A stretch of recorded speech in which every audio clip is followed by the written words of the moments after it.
Hello everyone, I am Nehal Ahmed and this is Slick Self Learning Intellectual Classes। मैं आप लोगों के सामने फिजिकल वर्ल्ड का फोर्थ वीडियो लेकर आया हूँ। मैं क्लास 11th फिजिक्स का फर्स्ट चैप्टर पढ़ाने वाला हूँ, जिस चैप्टर का नाम है फिजिकल वर्ल्ड। मैं पिछले 3 वीडियो में मैं ये टॉपिक पढ़ा चुका हूँ। What is science, what is physics, what is physical world, and what is scientific methods, step of scientific methods and unification and reductionism। ये सब सारे टॉपिक फर्स्ट वीडियो में मैं पढ़ा चुका हूँ और सेकंड वीडियो में पढ़ाया हूँ physics, technology and society, scope of physics, excitement of physics and domain of physics. और मैं थर्ड वीडियो में पढ़ाया हूँ fundamental forces in nature and types of fundamental forces in nature के बारे में पढ़ाया हूँ। और फंडामेंटल फोर्सेस इन नेचर में जो 4 फोर्सेस हैं उसमें से मैं 2 फोर्स पढ़ा चुका हूँ, gravitational force and electromagnetic force. जो 3 वीडियो का जो लेक्चर है उसका मैं लिंक डिस्क्रिप्शन बॉक्स में दे दिया हूँ। तो आज मैं आप लोगों के सामने जो फंडामेंटल फोर्सेस इन नेचर में जो 2 फोर्स बचे हुए हैं वो पढ़ाने वाला हूँ, that is strong nuclear force and weak nuclear force. और फंडामेंटल फोर्सेस से रिलेटेड मैं प्रॉब्लम कराने वाला हूं और उसके बाद law of conservation in nature. तो देखते रहिए आप लोग slick self learning intellectual classes. इस यूनिवर्स में जितनी सारी ऑब्जेक्ट हैं वो किससे बना हुआ है? एटम से बना हुआ है। ठीक है, आप देख सकते हैं ये क्या है, हमारा एटम्स है। और एटम्स के अंदर क्या होता है? न्यूक्लियस। और न्यूक्लियस के अंदर क्या होता है? Proton and neutron. तो ये सवाल उठता है कि ये प्रोटॉन और न्यूट्रॉन न्यूक्लियस के अंदर कैसे रहते होंगे। ठीक है, तो मेनली क्या है कि न्यूक्लियस में प्रोटॉन के बीच में फोर्स लगती है, न्यूट्रॉन के बीच में फोर्स लगती है और प्रोटॉन न्यूट्रॉन के बीच में फोर्स लगती है। आखिर कौन सी फोर्स लगती है जो न्यूक्लियस एग्जिस्ट कर पा रहा है? ठीक है, तो अगर हम ग्रेविटेशनल फोर्स की बात करें तो हमें पता है कि 2 मास के बीच में क्या लगती है? फोर्स लगता है। उस फोर्स को बोलते हैं ग्रेविटेशनल फोर्स। तो प्रोटॉन के पास मास है अब और न्यूट्रॉन के पास मास है, तो हो सकता है कि इसमें ग्रेविटेशनल फोर्स लगता होगा। ठीक है, तो क्या इसका इफेक्ट दिखता है ग्रेविटेशनल फोर्स का? ठीक है, तो हम जानते हैं कि प्रोटॉन का जो मास होता है और न्यूट्रॉन का जो मास होता है वो 10⁻⁻27 kg के आसपास होता है। और ये मास इतना कम है कि उसका इफेक्ट, ग्रेविटेशनल फोर्स का इफेक्ट दिखता ही नहीं है। अब आप ही सोचिए कि हम व्हाइट बोर्ड का मास प्रोटॉन से कितना ज्यादा है, चाहे न्यूट्रॉन से कितना ज्यादा है। हमारा मास प्रोटॉन और न्यूट्रॉन से कितना ज्यादा है, समझ में आ रहा है? तो जब यहाँ इफेक्ट मुझे देखने को नहीं मिला है, ग्रेविटेशनल फोर्स का इफेक्ट देखने को नहीं मिल रहा है, तो यहाँ इतना छोटा मास है प्रोटॉन और प्रोटॉन न्यूट्रॉन के बीच में उसका ग्रेविटेशनल फोर्स का इफेक्ट कहाँ दिखेगा, कैसे दिखेगा? तो इतना तो समझ में आ गया कि ग्रेविटेशनल फोर्स तो लग रहा है लेकिन उसका इफेक्ट नहीं दिख रहा है, यानी दोनों के बीच में फोर्स नेग्लिजिबल है। कौन सा फोर्स? ग्रेविटेशनल फोर्स नेग्लिजिबल है। अब हम बात करते हैं दूसरा फोर्स, इलेक्ट्रोमैग्नेटिक फोर्स। हम जानते हैं कि इलेक्ट्रोमैग्नेटिक फोर्स चार्ज के बीच में लगते हैं। चार्ज के बीच में जब फोर्स लगता है उसको बोलते हैं इलेक्ट्रोमैग्नेटिक फोर्स। ठीक है, ये हम जानते हैं। तो क्या है, हम इसकी बात करें, न्यूट्रॉन की बात करें पहले। तो न्यूट्रॉन क्या है? ये चार्ज इसके पास है ही नहीं, तो इसका मतलब ये है कि इसके बीच में क्या है? इलेक्ट्रोमैग्नेटिक फोर्स नहीं लगेगा। प्रोटॉन और न्यूट्रॉन एक में चार्ज है, दूसरे में चार्ज है ही नहीं, तो क्या होगा? इसमें भी इलेक्ट्रोमैग्नेटिक फोर्स नहीं लगेगा। लेकिन अगर हम बात करें प्रोटॉन की, ठीक है, तो इसके पास भी चार्ज है, इसके पास भी चार्ज है, लेकिन प्रोटॉन क्या है? प्रोटॉन क्या होता है? पॉजिटिव चार्ज होता है। अब पॉजिटिव चार्ज के बीच में रिपल्सन क्रिएट होता है। अब उस रिपल्सन की वजह से क्या होगा कि हमारा जो प्रोटॉन है वो दूर होते रहेगा। ठीक है, और दूर जाने की वजह से क्या होगा? हमारा न्यूक्लियस का साइज बढ़ेगा और एक ऐसा समय आएगा, क्या होगा? न्यूक्लियस डिस्ट्रॉय हो जाएगा और एटम एग्जिस्ट नहीं करेगा। तो इससे ये समझ में आ गया कि इसमें इलेक्ट्रोमैग्नेटिक फोर्स तो नहीं लग रहा है। इलेक्ट्रोमैग्नेटिक फोर्स लग रहा होगा, इसमें लग रहा है, लेकिन नेग्लिजिबल लग रहा है। ठीक है, अब सवाल उठता है कि कौन सा फोर्स लग रहा है। ठीक है, तो वो जो फोर्स लग रहा है जो इसको बाइंड किए हुए है प्रोटॉन प्रोटॉन न्यूट्रॉन न्यूट्रॉन और प्रोटॉन न्यूट्रॉन को, उस फोर्स का नाम है स्ट्रॉन्ग न्यूक्लियर फोर्स। यहाँ आप देख सकते हैं the strong attractive force which bind together the proton and neutron in a nucleus is called strong nuclear force. ठीक है, यानी न्यूक्लियस के अंदर न्यूट्रॉन और प्रोटॉन के बीच में अट्रैक्टिव फोर्स लगता है, उस फोर्स को बोलते हैं strong nuclear force. Properties of strong nuclear force. ठीक है, पहला है it is strongest force in nature. ठीक है, ये जो स्ट्रॉन्ग न्यूक्लियर फोर्स होता है ये सारे फोर्सेस से सबसे ज़्यादा स्ट्रॉन्ग होता है। ठीक है, दूसरा है it is 10⁻38 times stronger than the gravitational and 100 times stronger than the electromagnetic force. यानी कहने का मतलब ये है कि ये जो फोर्स है स्ट्रॉन्ग न्यूक्लियर फोर्स, ये ग्रेविटेशनल फोर्स से 10⁻38 टाइम्स स्ट्रॉन्ग होता है और इलेक्ट्रोमैग्नेटिक फोर्स से 100 टाइम्स स्ट्रॉन्ग होता है।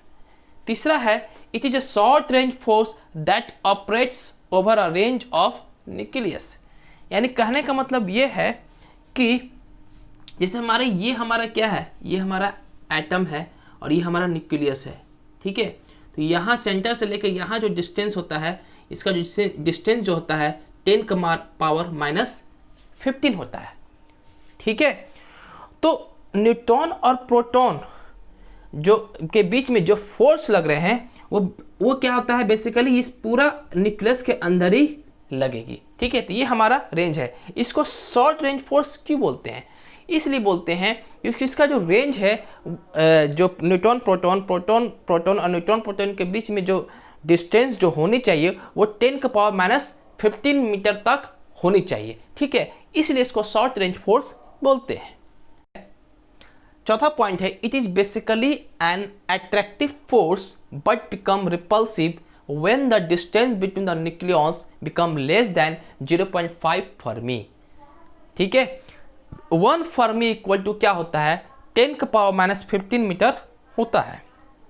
और यहाँ पे आप देख सकते हैं न्यूक्लियॉन्स किसको बोलते हैं। न्यूक्लियॉन्स बोलते हैं कि न्यूक्लियस के अंदर जो पार्टिकल्स हैं न्यूट्रॉन और प्रोटॉन, उसको बोलते हैं न्यूक्लियॉन। ठीक है, जो स्ट्रॉन्ग न्यूक्लियर फोर्स है ये बेसिकली क्या है, अट्रैक्टिव फोर्स है, यानी अट्रैक्टिव फोर्स इसमें लगती है। लेकिन अगर न्यूक्लियॉन्स के बीच में डिस्टेंस, अगर जैसे न्यूट्रॉन न्यूट्रॉन चाहे न्यूट्रॉन प्रोटॉन चाहे प्रोटॉन न्यूट्रॉन के बीच में अगर डिस्टेंस 0.5 × 10⁻⁻15 मीटर या 0.5 फर्मी से अगर कम हो न्यूक्लियस का डिस्टेंस, तो ये क्या हो जाती है, रिपल्सिव फोर्स लगने लगती है। ठीक है, 5th point it is non central force. ये क्या होते हैं, नॉन सेंट्रल फोर्स होते हैं।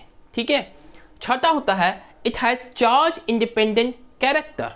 यानी कहने का मतलब ये है कि ये चार्ज भी डिपेंड नहीं करते हैं। यानी जैसे मैं बताया कि इसके बीच में जो फोर्स लगती है, प्रोटॉन प्रोटॉन न्यूट्रॉन प्रोटॉन और न्यूट्रॉन न्यूट्रॉन के बीच में जो फोर्स लगती है, ये सारे के सारे बराबर फोर्स होते हैं। ठीक है, इसलिए चार्ज पे डिपेंड बिल्कुल नहीं करते हैं। ठीक है, 7वां है it is weaker than coulomb force या electromagnetic force when nucleons distance more than 10⁻⁻14 metre. इसका मतलब यह हुआ कि अगर न्यूक्लियॉन्स का डिस्टेंस 10⁻⁻14 मीटर से अगर ज्यादा होगा तो क्या होगा, ये कूलम्ब फोर्स से वीक हो जाएगा। एंड 8वां पॉइंट है this force is responsible for stable of nucleon. इसका मतलब ये हुआ कि स्ट्रॉन्ग न्यूक्लियर फोर्स के वजह से क्या होता है, हमारे जो न्यूक्लियॉन है, हमारे जो प्रोटॉन और न्यूट्रॉन है न्यूक्लियस के अंदर, वो क्या है, स्टेबल है। ठीक है, जैसा कि हम जानते हैं कि प्लूटोनियम, रेडियम, यूरेनियम, ठीक है, ये सब क्या होते हैं, इसको बोला जाता है रेडियो एक्टिव एलिमेंट्स। ठीक है, ये क्या होते हैं, ज़्यादा हैवी होते हैं। ज़्यादा हैवी होने की वजह से, मास ज़्यादा हैवी होने की वजह से क्या होता है कि इनके अंदर स्ट्रॉन्ग न्यूक्लियर फोर्स कम लगने लगती है। ठीक है, उस स्ट्रॉन्ग न्यूक्लियर फोर्स की कमी होने की वजह से क्या होती है, इसमें पार्टिकल्स इमिट करने लगती है। और वो पार्टिकल्स कौन होती है, अल्फा बीटा एंड गामा। ठीक है, तो इससे ये समझ में आ गया कि स्टेबिलिटी जो न्यूक्लियस के अंदर जो मेंटेन रहती है वो स्ट्रॉन्ग न्यूक्लियर फोर्स के वजह से होती है। ठीक है, फंडामेंटल फोर्सेस में 3 फोर्सेस हम लोग पढ़ चुके हैं, strong nuclear force, electromagnetic force and gravitational force. तो अभी हम पढ़ेंगे चौथा फोर्स, वीक न्यूक्लियर फोर्स। ये वीक न्यूक्लियर फोर्स जो होते हैं ये तीनों फोर्स से डिफरेंट होते हैं। ठीक है, जैसा कि हम जानते हैं कि अगर एलिमेंट्स में अगर प्रोटॉन 83 से अगर ज़्यादा हो तो वो रेडियोएक्टिव एलिमेंट शो करता है। रेडियोएक्टिव एलिमेंट्स में क्या होता है कि उसमें स्ट्रॉन्ग न्यूक्लियर फोर्स की कमी होने लगती है। स्ट्रॉन्ग न्यूक्लियर फोर्स की कमी होने की वजह से क्या होती है, न्यूक्लियस अनस्टेबल हो जाता है, यानी न्यूक्लियन जो न्यूक्लियस के अंदर जो न्यूक्लियन है वो अनस्टेबल होते हैं। ठीक है, उस अनस्टेबिलिटी की वजह से क्या होता है, उसमें से पार्टिकल्स निकलती है, alpha, beta and gamma particles. ठीक है, तो जो बीटा पार्टिकल्स जो निकल रही है वो किसी एक फोर्स की वजह से निकलती है, उस फोर्स का नाम है वीक न्यूक्लियर फोर्स। ठीक है, हम लोग ऐसे भी समझ सकते हैं कि a neutron can change itself into proton and simultaneously emit an electron and the particles called antineutrino. This is called beta minus decay. ठीक है, और दूसरा लिखा हुआ है a proton can change itself into neutron and simultaneously emit a positron and neutrino. This is called beta plus decay. This force is due to weak nuclear force.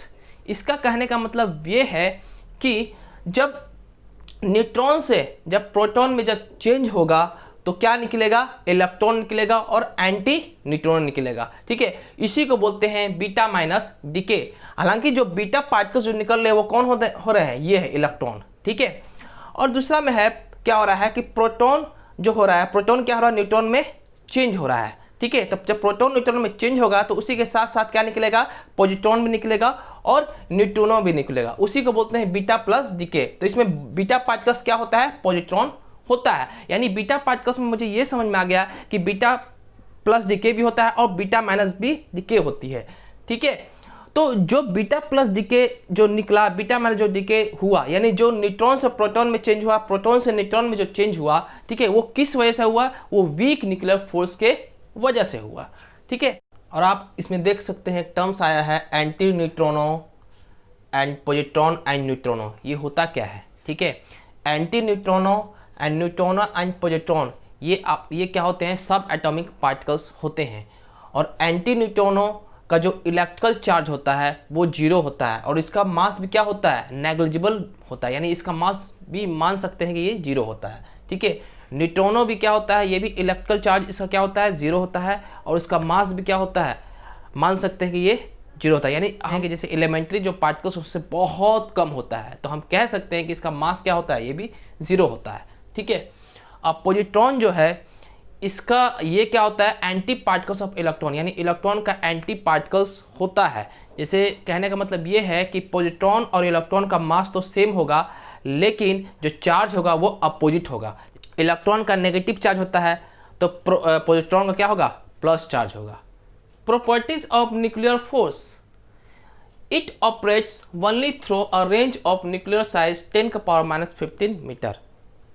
इसका कहने का मतलब ये है कि वीक न्यूक्लियर फोर्स जो operates होती है, यानी जो फोर्स लगता है वो उसका जो रेंज होना चाहिए 10⁻⁻15 मीटर के रेंज में लगता है। ठीक है, it is a short range force. चूंकि ये रेंज बहुत कम है, 10⁻⁻15 मीटर है, इसलिए इसको हम शॉर्ट रेंज फोर्स भी बोलते हैं। जैसे स्ट्रॉन्ग न्यूक्लियर फोर्स भी क्या होती थी, शॉर्ट रेंज पे ही फोर्स काम करती थी, इसलिए इसको शॉर्ट रेंज फोर्स बोलते हैं।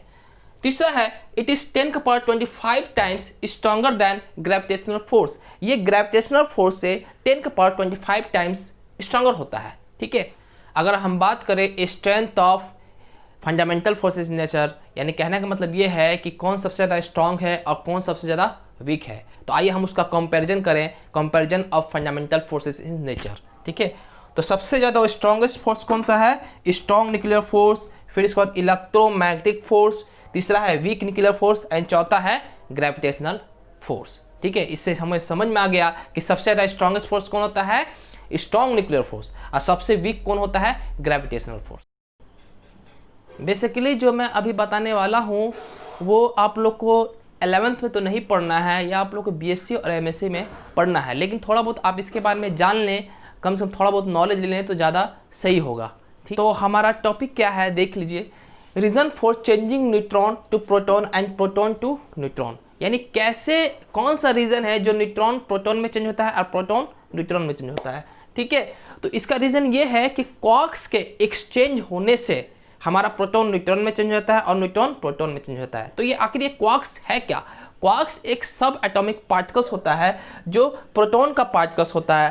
ठीक है, या इसको कह सकते हैं कि बेस ऑफ प्रोटॉन है। ठीक है, तो जैसे टाइप्स ऑफ क्वार्क्स कितने तरह के होते हैं? 6 तरह के क्वार्क्स होते हैं। पहला है अप क्वार्क्स, दूसरा है डाउन क्वार्क, तीसरा है चार्म क्वार्क, चौथा है स्ट्रॉन्ग एंड पांचवा है टॉप एंड छठा है बॉटम। ठीक है, तो आखिरकार न्यूट्रॉन कैसे बनता है? न्यूट्रॉन बनता है 2 down quarks plus 1 up quark से बनता है, एंड प्रोटॉन जो बनता है 2 up quarks plus 1 down quark से बनता है। तो जो क्वार्क्स जो एक्सचेंज हो रहा है, क्वार्क्स के एक्सचेंज होने से हमारा प्रोटॉन न्यूट्रॉन में बन रहा है और न्यूट्रॉन प्रोटॉन बन रहा है। तो आखिर क्वार्क्स को एक्सचेंज कराने के लिए कोई ना कोई तो कैरियर होना चाहिए। क्वार्क्स से कैरियर कौन होते हैं? W boson and Z boson. W boson होता है पॉजिटिव चार्ज या negative charge, and Z boson होता है नो चार्ज। मैं आप लोग के सामने एस.सी. वर्मा का ऑब्जेक्टिव क्वेश्चन लेकर आया हूं। इस क्वेश्चन का सॉल्यूशन देखने से पहले आप लोग एक बार वीडियो पॉज करके इस क्वेश्चन को खुद सॉल्व कर लें। इससे क्या होगा कि जो क्वेश्चन अगर आपको नहीं आता है आपको समझने में आसानी होगी। तो आइए हम देखते हैं पहला क्वेश्चन क्या है। When Niels Bohr shook hand with Werner Heisenberg, what kind of force they exerted? यानी इसका मतलब ये हुआ कि जब हाइजेनबर्ग्स नाइल्स बोर के साथ हाथ मिलाते हैं तो दोनों हाथ के बीच में कौन सी फोर्स लगती है? हम इतना जानते हैं कि जितने भी ऑब्जेक्ट हैं वो किससे बना हुआ है? एटम से बना हुआ है। ठीक है, चाहे वो लिविंग बीइंग्स हो चाहे नॉन लिविंग बीइंग्स हो। ठीक है, और एटम्स के अंदर क्या है? इलेक्ट्रॉन है, प्रोटॉन है, न्यूट्रॉन है। क्योंकि इलेक्ट्रॉन बाहर होता है यानी न्यूक्लियस के बाहर होता है, तो कोई किसी भी चीज़ में जो फोर्स लगती है वो इलेक्ट्रॉन पार्टिसिपेट करता है। ठीक है, यानी मूवमेंट जो होती है वो किसकी होती है? इलेक्ट्रॉन की होती है। इसलिए होती है क्योंकि इलेक्ट्रॉन हल्का होता है और न्यूट्रॉन प्रोटॉन जो होते हैं वो बहुत भारी होता है। ठीक है, इसलिए वो किसी चीज़ में वो न्यूट्रॉन प्रोटॉन की मोशन नहीं होता है। मोशन किसका होता है? इलेक्ट्रॉन का होता है। हाइजेनबर्ग का जो हाथ का इलेक्ट्रॉन, नाइल्स बोर का हाथ का इलेक्ट्रॉन के बीच में क्या लगता है? फोर्स लगता है। ठीक है, और इतना हम जानते हैं कि दो चार्ज के बीच में वो कौन सी फोर्स लगती है? इलेक्ट्रोमैग्नेटिक फोर्स लगती है। ठीक है, तो यहाँ पे कौन सी फोर्स लग रही है? इलेक्ट्रोमैग्नेटिक फोर्स लग रही है। लेकिन आपके दिमाग में ये खटकता होगा कि इस दो इलेक्ट्रॉन के बीच में ग्रेविटेशनल फोर्स भी लग रही है, क्योंकि इसके पास क्या है? मास है, इसलिए ग्रेविटेशनल फोर्स भी लगती होगी। लेकिन इतना जान लीजिए, इस 2 इलेक्ट्रॉन का जो मास होता है यानी इलेक्ट्रॉन का जो मास होता है बहुत कम होता है, बहुत कम होता है, इसलिए इसमें ग्रेविटेशनल इफेक्ट बहुत कम होता है, यानी कह सकते हैं नेग्लिजिबल। ठीक है, इसलिए यहाँ पे जो फोर्स लग रही है वो कौन सी लग रही है? इलेक्ट्रोमैग्नेटिक फोर्स लग रही है। ठीक है, तो आंसर कौन सा हो जाएगा? Electromagnetic force. ठीक है, क्वेश्चन 2 है, let E, G and N represent the magnitude of electromagnetic force, gravitational and nuclear force between 2 electrons at a given separation। यानी देखिए, ये हमारा क्या है? ये एटम है, ये हमारा क्या है? न्यूक्लियस है, ये हमारा न्यूक्लियस है। हमारा इलेक्ट्रॉन कहाँ होता है? हमारा जो इलेक्ट्रॉन है वो कहाँ होता है? बाहर ऑर्बिट में मोशन करता है। तो बताना ये है कि 2 इलेक्ट्रॉन के बीच में कौन से फोर्स ज़्यादा लगेंगे। ठीक है, इलेक्ट्रोमैग्नेटिक फोर्स ज़्यादा लगेगा, ग्रेविटेशन फोर्स ज़्यादा लगेगा, या न्यूक्लियर फोर्स ज़्यादा लगेगा, यानी कौन सी फोर्स ज़्यादा लगेंगे। ठीक है, हम इतना जानते हैं कि न्यूक्लियस के अंदर सबसे ज़्यादा स्ट्रॉन्ग फोर्स कौन होता है? न्यूक्लियर फोर्स होता है। लेकिन यहाँ पे देखने को आपको मिल रहा है कि इलेक्ट्रॉन जो हो रहा है ये न्यूक्लियस के बाहर है ना? न्यूक्लियर फोर्स जो होगा वो कम लगेगी, है ना? क्यों? क्योंकि न्यूक्लियर फोर्स हम जानते हैं कि ये शॉर्ट रेंज फोर्स होता है। ठीक है, यानी डिस्टेंस पे डिपेंड करता है। ठीक है, तो यहाँ पे न्यूक्लियर फोर्स क्या होगा? सबसे कम लगेगा। अब बात करते हैं कि यहाँ कौन सी फोर्स लग रही है। तो दोनों इलेक्ट्रॉन के बीच में जो फोर्स लग रही है वो कौन सी लग रही है? इलेक्ट्रोमैग्नेटिक फोर्स लगेगी, क्योंकि इलेक्ट्रॉन के पास क्या है? नेगेटिव चार्ज है, इसलिए क्या होगा? इलेक्ट्रोमैग्नेटिक फोर्स भी लगेगी। और इलेक्ट्रॉन के पास क्या है? मास भी होता है, इसलिए क्या है, दोनों के बीच में क्या लगेगा, ग्रेविटेशनल फोर्स भी लगेगी। ठीक है, लेकिन हमने ये भी बताया कि इलेक्ट्रोमैग्नेटिक फोर्स ग्रेविटेशनल फोर्स से बहुत ज़्यादा होता है, इसलिए सबसे ज़्यादा कौन सी फोर्स लगेगी, इलेक्ट्रोमैग्नेटिक फोर्स लगेगी, फिर ग्रेविटेशनल फोर्स लगेगा, फिर न्यूक्लियर फोर्स लगेगा। न्यूक्लियर फोर्स कम इसलिए लगेगा क्योंकि ये क्या रहा है, न्यूक्लियस के बाहर फोर्स लग रहा है। ठीक है, इसलिए न्यूक्लियर फोर्स सबसे कम लगेगा और सबसे ज़्यादा कौन लगेगा, इलेक्ट्रोमैग्नेटिक फोर्स लगेगा। तो हमारा ऑप्शन कौन सा है, डी ऑप्शन। ठीक है, तीसरा क्वेश्चन है, a neutron exert a force on a proton which is, यानी कहने का मतलब ये है कि जब न्यूट्रॉन प्रोटॉन के बीच में कौन कौन से फोर्स लगेंगे। ठीक है, तो न्यूट्रॉन क्या है, के पास क्या है, मास है, प्रोटॉन के पास भी क्या है, मास है। इसका मतलब दो मास के बीच में क्या लगती है, ग्रेविटेशनल फोर्स लगती है, इसलिए क्या होगा, ग्रेविटेशनल फोर्स भी होगा। अब देखते हैं इलेक्ट्रोमैग्नेटिक फोर्स लगेगी कि नहीं लगेगी। ठीक है, तो न्यूट्रॉन के पास क्या है, न्यूट्रल चार्ज है, यानी इसके पास कोई चार्ज नहीं है, और प्रोटॉन के पास क्या है, प्लस चार्ज है। तो हम इतना जानते हैं कि इलेक्ट्रोमैग्नेटिक फोर्स लगने के लिए दो चार्ज होनी चाहिए, लेकिन यहाँ पे क्या है, एक चार्ज है एक अनचार्ज है, तो चार्ज और अनचार्ज के बीच में इलेक्ट्रोमैग्नेटिक फोर्स नहीं लगती, इसलिए यहाँ पे इलेक्ट्रोमैग्नेटिक फोर्स नहीं होगी। ठीक है, न्यूट्रॉन प्रोटॉन के बीच में जो फोर्स लग रही है वो कहाँ लग रही है, वो न्यूक्लियस के अंदर लग रही है। ठीक है, और हम जानते हैं कि न्यूक्लियस में स्ट्रॉन्ग न्यूक्लियर फोर्स सबसे स्ट्रॉन्ग होता है। ठीक है, तो यहाँ न्यूक्लियर फोर्स किसको बोला गया है, स्ट्रॉन्ग न्यूक्लियर फोर्स को बोला गया है, और यहाँ वीक किसको बोला गया है, वीक न्यूक्लियर फोर्स को बोला गया है। ठीक है, कि न्यूक्लियस के अंदर जो फोर्स लग रही है इसका मतलब क्या है, न्यूक्लियर फोर्स भी लग रही है, तो इसलिए सी ऑप्शन भी हो जाएगा। ठीक है, अब वीक न्यूक्लियर फोर्स के बारे में देख ले, क्या यहाँ वीक न्यूक्लियर फोर्स लग रही है। ठीक है, अब वीक न्यूक्लियर फोर्स के बाद थोड़ा सा समझ लेते हैं क्या होता है वीक न्यूक्लियर फोर्स। जैसे वीक न्यूक्लियर फोर्स ये होता है कि जब स्ट्रॉन्ग न्यूक्लियर फोर्स की कमी होने की वजह से, ठीक है, क्या होता है कि हमारे जो न्यूक्लियस के जो न्यूक्लियन है वो अनस्टेबल हो जाते हैं। उस अनस्टेबिलिटी की वजह से क्या होता है, बीटा पार्टिकल्स निकलने लगती है। ठीक है, तो जो बीटा पार्टिकल्स जो निकला वो किसके वजह से निकला, वीक न्यूक्लियर फोर्स के वजह से निकला। लेकिन क्या हो रहा है, यहाँ पे ऐसा कुछ क्वेश्चन में मेंशन नहीं किया हुआ है कि इसमें बीटा पार्टिकल्स निकल रहा है या कुछ निकल रहा है, ऐसा कुछ मेंशन नहीं कर रहा है, इसलिए यहाँ पे वीक न्यूक्लियर फोर्स नहीं लगेगा। क्वेश्चन 4 है, a proton exert a force on a proton, यानी दो प्रोटॉन के बीच में कौन से फोर्स लगेगा।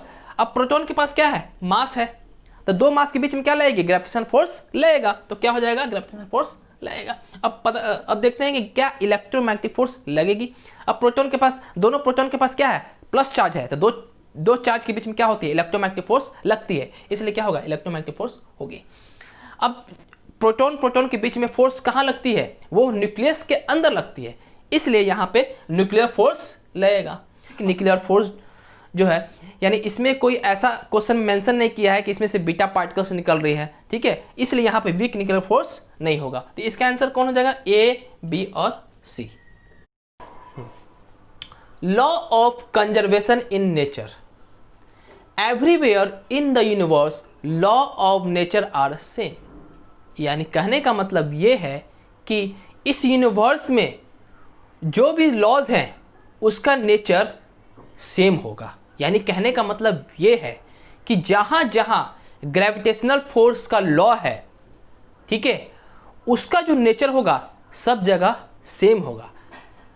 इसको ऐसे भी समझ सकते हैं कि जैसे मान लीजिए अर्थ पे ग्रेविटेशनल फोर्स लग रहा है, तो नेचर क्या है ग्रेविटेशनल फोर्स का नेचर यही है कि जैसे पानी गिर रहा है तो वो क्या करेगा, पानी जो है अर्थ की तरफ आएगा।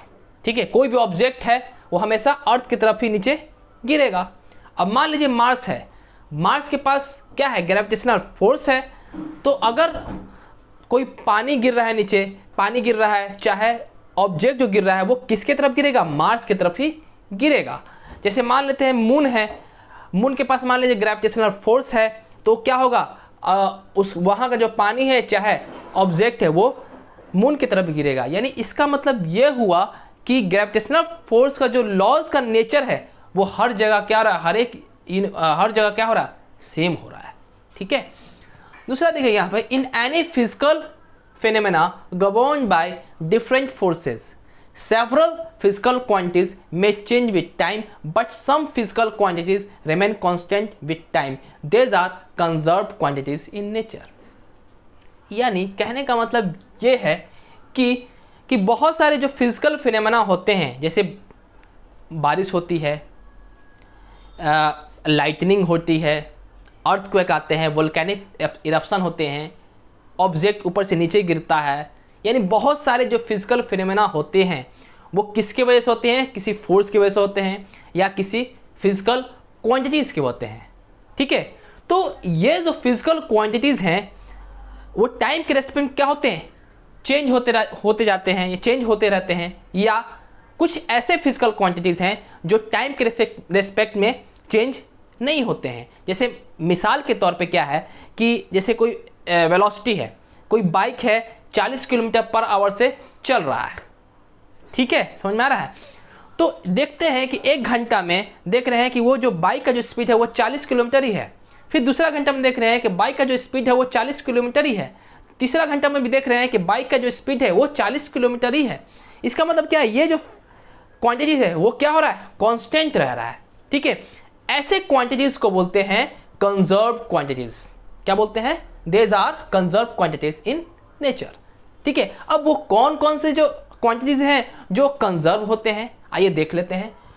पहला है मैकेनिकल एनर्जी, दूसरा है energy, momentum and charge etcetera. ठीक है, ऐसे समझ सकते हैं आप, जैसे देखिए ये एक बॉल है। ठीक है, ये किसी हाइट पे है। ठीक है, हम जानते हैं कि इनिशियल वेलोसिटी जब बॉल को मैंने ऐसे करके जब छोड़ा था उस समय वेलोसिटी क्या थी? 0 थी। तो काइनेटिक एनर्जी क्या होगा? 0 हो जाएगा। लेकिन चूंकि हाइट सबसे मैक्सिमम होता है इसलिए वहाँ पर पोटेंशियल एनर्जी क्या होगी? मैक्सिमम हो जाएगी। यानी हम मान लेते हैं कि पोटेंशियल एनर्जी कितना है? 10 जूल है। अब मैकेनिकल एनर्जी क्या होगी? टोटल 10 जूल होगा, क्योंकि हम जानते हैं कि मैकेनिकल एनर्जी क्या होता है? Kinetic energy plus potential energy. ठीक है, अब उसके बाद जब बॉल यहाँ आती है तो क्या होता है कि हाइट घटते रहता है और वेलोसिटी बढ़ते रहता है। तो काइनेटिक एनर्जी क्या होगी? बढ़ेगी और पोटेंशियल एनर्जी घटेगी। तो देख रहे हैं पोटेंशियल एनर्जी 8 हो गया और काइनेटिक एनर्जी 2 हो गया। तो यहाँ मैकेनिकल एनर्जी टोटल कितना हो गया? 10 जूल हो गया। 10 जूल हो गया, यानी उतना ही है। यानी जो पहले 10 जूल था अभी भी कितना ही है? 10 जूल है। फिर तीसरा जब यहाँ देखते हैं कि बॉल जब यहाँ पाया, इस हाइट पाया, तो पोटेंशियल एनर्जी 5 हो गया, काइनेटिक एनर्जी कितना हो गया? 5 हो गया। तो मैकेनिकल एनर्जी टोटल करके देखें कितना हो गया? 10 जूल हो गया, यानी फिर 10 जूल है। फिर इसी तरह ये जो बॉल है जब ग्राउंड पाया तो पोटेंशियल एनर्जी क्या हो गया? 0 हो गया और काइनेटिक एनर्जी 10 हो गया। तो मैकेनिकल एनर्जी कितना हुआ? 10 जूल हुआ। यानी क्या हो रहा है यहाँ पे? मैकेनिकल एनर्जी क्या हो रहा है? कांस्टेंट रह रहा है। तो ये क्या यहाँ ये दिखा रहा है कि यहाँ मैकेनिकल एनर्जी क्या होता है? हमेशा कंजर्व होता है। ठीक है, काइनेटिक एनर्जी कुछ हो, पोटेंशियल एनर्जी कुछ भी हो, लेकिन मैकेनिकल एनर्जी कांस्टेंट रहेगा, यानी कंजर्व रहेगा। ठीक है, एक और एग्जांपल देख लेते हैं कि ये हमारा ग्लास है, ये हमारा प्लास्टिक है। ठीक है, इनिशियली रब करने से पहले जब हम ग्लास और रबर को रब करने से पहले हम क्या करेंगे? देखेंगे कि इसका पॉजिटिव चार्ज ग्लास का 4 है, नेगेटिव चार्ज भी कितना है? 4 है। अब प्लास्टिक में भी कितना है? पॉजिटिव चार्ज 4 है, नेगेटिव में भी कितना है? 4 है। जब ओवरऑल नेट चार्ज देखेंगे तो कितना हो जा रहा है? 0 हो जाएगा, क्योंकि देखिए 4 + 4 8 और 4 नेगेटिव यहाँ, 4 नेगेटिव यहाँ, टोटल 8 नेगेटिव, यानी 8 - 8 कितना हो गया? 0। यानी नेट चार्ज कितना हो गया? 0 हो गया। अब जब रब करते हैं, जब रब किए ग्लास और प्लास्टिक को, तो देखने को ये मिला कि जो ग्लास का जो नेगेटिव चार्ज है वो कहाँ आ गया? इधर आ गया, यानी किस में आ गया? प्लास्टिक के अंदर आ गया। तो यहाँ जो पॉजिटिव चार्ज है वो कितने हैं? 4 है, और नेगेटिव चार्ज कितने हैं यहाँ पे? ग्लास में 3 है। और यहाँ पे जो प्लास्टिक में जो चार्ज है कितने हैं? 4 है, लेकिन नेगेटिव चार्ज कितने हैं? 5 हैं। लेकिन अगर हम नेट चार्ज की बात करें तो देख रहे हैं कि टोटल नेट चार्ज कितना हो गया? 0 हो गया।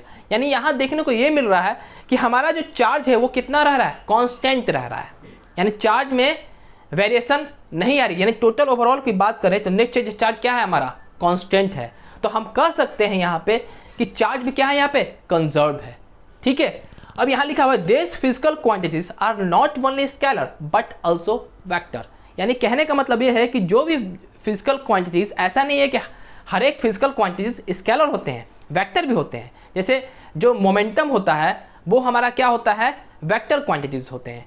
ठीक है, तो इसलिए फिजिकल क्वांटिटीज स्केलर भी होते हैं और वेक्टर क्वांटिटीज भी होते हैं। आखिर हम लोग फिजिकल क्वांटिटीज को हम कैसे पता लगाते हैं कि ये कंजर्व क्वांटिटीज है और ये कंजर्व क्वांटिटीज नहीं है? तो हम लोग लैब में एक्सपेरिमेंट करते हैं और उससे हम लोग वेरीफाइड करते हैं कि कौन सा फिजिकल क्वांटिटीज कंजर्व है और कौन सा फिजिकल क्वांटिटीज कंजर्व नहीं है। तो यहाँ लिखा हुआ है this physical quantities can be verified bye experiment.